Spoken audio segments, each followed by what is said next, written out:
when she was a backbench MP. Guess who used the phrase cultural Marxism at an event about Brexit organised by the Eurosceptic headbangers, the Bruges Group?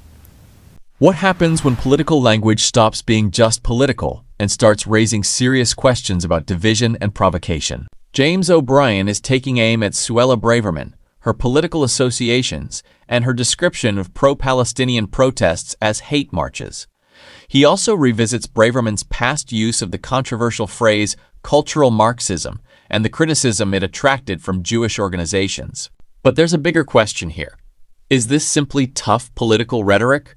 Or could these words be making an already explosive situation even worse? Let's break down what was said, why it matters, and what may really be happening behind the headlines. I'm going to do something now, which I think I might cautiously suggest is one of the reasons why you listen to this program. And I'm not sure you'll hear it or find it anywhere else. I'm going to talk to you a bit about a bloke called John Hayes, who is reportedly Suella Braverman's mentor, and he's very much on the right wing of the Conservative Party. He is the bloke to whom Suella Braverman was leaking sensitive documents when she was found to have broken the ministerial code, something which I believe she subsequently lied about. I tell the story in some detail in my new book, How They Broke Britain. But that's by the by. It's just an indication of, well, A, how stupid she is, because one of the people that she sent the sensitive documents to, she did so in error. That's how the story came out. She thought she was sending the documents to him, this John Hayes character, and his wife, who I think works for him. But she accidentally sent it to someone else, and it was they who brought the clear breach of the ministerial code to the attention of the chief whip. Of course, it was a breach so egregious that she was compelled to resign. But Rishi Sunak reinstated her just a few days later. So this is Suella Braverman's mentor, and it's not the word that I would use. And this is a story from 3 years ago when he was called out by Jewish and anti-racism groups for indulging in what is an anti-Semitic conspiracy theory.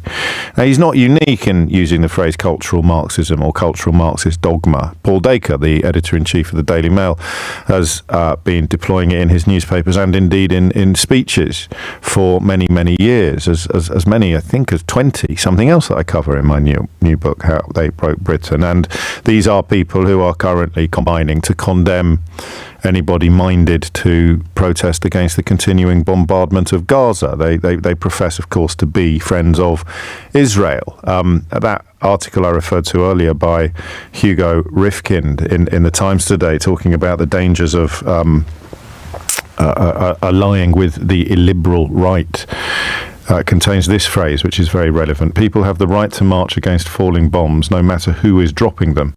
And I cannot suppress my horror at the idea of the Jewish community being used as a pretext for taking this right away. So just a suggestion that some of the loudest voices opposed to these marches may not actually belong to people who are proper friends of Jewish people. And that comes from one of the country's most prominent Jewish journalists. So cultural Marxism, in case you don't know, is a very right-wing conspiracy theory with deep and profound anti-Semitic origins. It centers on the idea that Jewish thinkers, mostly Jewish thinkers from something called the Frankfurt School of Philosophy, represent some sort of fifth column who want to undermine Western values. Are you hearing any little bells tinkling in the background yet? Hasn't Suella Braverman been talking about criminalising the undermining of Western values lately? So this is an anti-Semitic trope. And as a member of, I think what do they call themselves? The Common Sense Group or the Anti-Woke Coalition? I'm not sure. But they wrote to the Telegraph, I think, 3 years ago because the National Trust was publishing more history of its properties. I'll say that again because it remains controversial. People like this chap John Hayes, who is a proud deployer of the anti-Semitic phrase cultural Marxism and is apparently the mentor of Suella Braverman, also has a problem with the National Trust publishing too much history of its own property. So they wrote that they want to, quote, speak for the silent majority of voters tired of being patronized by elitist bourgeois liberals whenever issues such as immigration or law and order are raised. That in response to the idea of a stately home that was built in large part with money raised from slavery, containing information on its premises that it was built with money raised in large part from slavery. I mean, good God, the controversy, the horror is almost unbearable. And here is the mission statement contained in the letter: to ensure that institutional custodians of history and heritage tasked with safeguarding and celebrating British values, there it is again. We'll have a conversation later this week about what the difference is between British values and French values or German values or Swedish values or whatever values, whatever country you may hail from. What are peculiarly British values? Because people like this, Suella Braverman's mentor, are convinced that they exist, and they add, are not coloured by cultural Marxist dogma. Interesting choice of word there, isn't it? The group's mission is to ensure that institutional custodians of history and heritage are not coloured by cultural Marxist dogma, which they claim is colloquially known as the woke agenda. So there it is. Now, over to Dr. Edie Friedman, who's the Executive Director of the Jewish Council for Racial Equality. And she told Vice News that it was not acceptable for politicians to use the term cultural Marxism, adding this has been promoted on the far right as an anti-Semitic conspiracy theory and has a dog whistle effect. Again, this is Suella Braverman's mentor. She adds, no political party should be making use of tropes which reinforce racist, Islamophobic or anti-Semitic sentiments to support particular arguments and policies. Politicians have a responsibility to use language in such a way as to bring people together rather than exacerbate divisions. David Lawrence from Hope Not Hate, the anti-extremism research group, added, cultural Marxism is a conspiracy theory inflected with anti-Semitism and is commonly employed by the far right. It has even appeared in the manifestos of mass murderers. He's quite right. And this wasn't the first time that John Hayes, who was the lead signatory of that Telegraph letter, deployed the phrase. He wrote in the Daily Express that same year, and I quote, for such cultural Marxists, identity must always be defined by a sense of grievance. People who spend their entire lives articulating their own deep and largely bogus sense of grievance, often wealthy, privileged, heterosexual white men, in this case with a knighthood, they're the real victims in our society. They're the truly oppressed members of British society.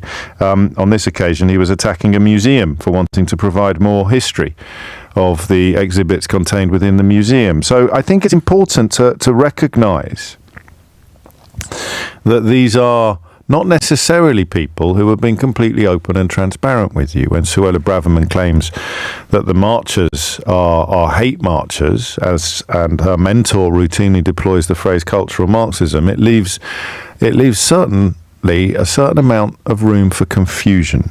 And funnily enough, when she was a backbench MP, guess who used the phrase cultural Marxism at an event about Brexit organised by the Eurosceptic headbangers, the Bruges Group? Any thoughts on that? Guess who used the anti-Semitic phrase cultural Marxism when speaking to fellow headbangers at the Bruges Group in about 2019? Yeah, Suella Braverman. But it was only the Board of Deputies of British Jews who called on her to clarify her remarks and called for her not to use the phrase again. It's not, of course, the only time that Suella Braverman has been asked to moderate her language or clarify her remarks. A woman called Joan Salter did so last year at a constituency meeting in Fareham, where Suella Braverman remains the MP. And Joan Salter is, well, she's a Jewish Holocaust survivor. And she asked the Home Secretary to stop using language that remind her, Joan Salter, of the language used by the Nazis that killed her family in the 1930s. Suella Braverman's response was to say no. I will not change the language that I use. I will not moderate the vocabulary I deploy, despite the fact that it reminds you, a Jewish Holocaust survivor, of the language that the Nazis who murdered your family were using in the 1930s. 2018. Jewish organisations called for the Conservative Party to investigate after a bizarre propaganda booklet making reference again to cultural Marxism was distributed at the party's annual conference. It did something that is more common, perhaps, than the kind of rhetoric we're seeing this week. It married Islamophobia with anti-Semitism in reference to something called the Great Replacement Theory, which was available at fringe meetings held by, wait for it, the Eurosceptic pro-Brexit think tank, quotes, the Bruges Group.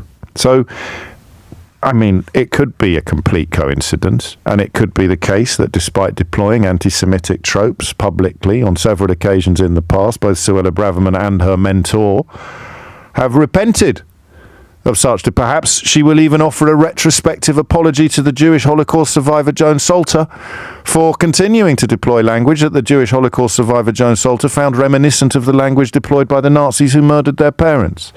But when Suella Braverman comes forward and talks about the people marching in the hope of seeing a cessation of the bombardment of Palestinian civilians as hate-filled or hate marches, you, I would suggest, have to wonder what precisely she's doing and who precisely she is appealing to. And that is just one bloke on the radio providing you with information that is publicly available but not very widely reported, given that much of the newspaper market is dominated by people who are probably very comfortable with Suella Braverman's peculiarly toxic brand of ignorant provocation, up to and including the Daily Mail, which remains an unreliable news source according to Wikipedia's own internal judgments. And that's the state of the nation. That's the backdrop to the horrors that are unfolding at the moment. That's the context for the attempts by a Home Secretary historically charged with keeping the peace and promoting harmony amongst the people of these islands, deliberately and transparently trying to foment violence, division and hatred. Because when Suella Braverman calls it a hate march, she is blowing a whistle. A dog whistle, perhaps, but I'm not so sure that the shrill tone is actually inaudible to all but her fellow travellers. She is blowing a whistle designed to muster a response.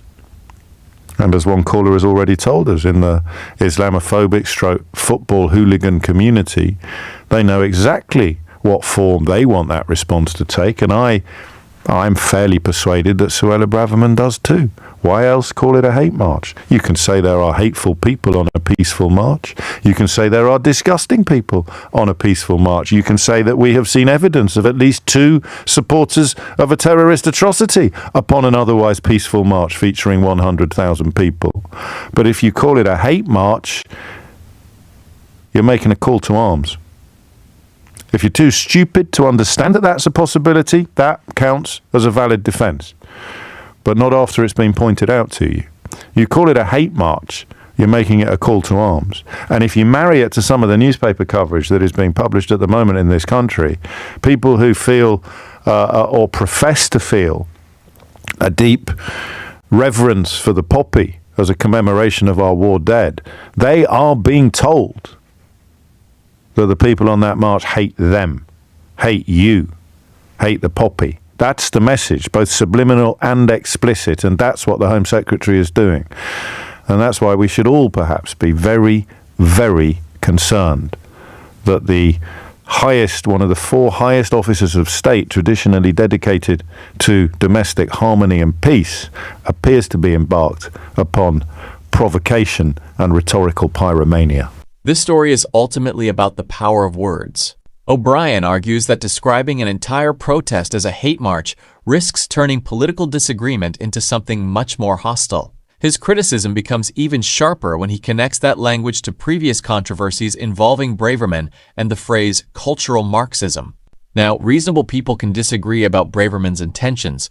We shouldn't claim to know what is happening in someone's mind without evidence. But the impact of political language is still worth examining. A protest can include hateful individuals without everyone attending being hateful, And criticizing Israel's government is not automatically anti-Semitic, just as condemning anti-Semitism does not mean opposing every protest over Gaza. That distinction matters. The real concern is what happens when politicians use broad, emotionally charged labels during an already deeply divided moment. Do those words calm tensions or push people further apart? That's the debate O'Brien is forcing into the spotlight. So what do you think? Is Braverman simply making a strong political argument, or has the rhetoric gone too far? Let us know in the comments. And if you want more political analysis beyond the headlines, like and subscribe.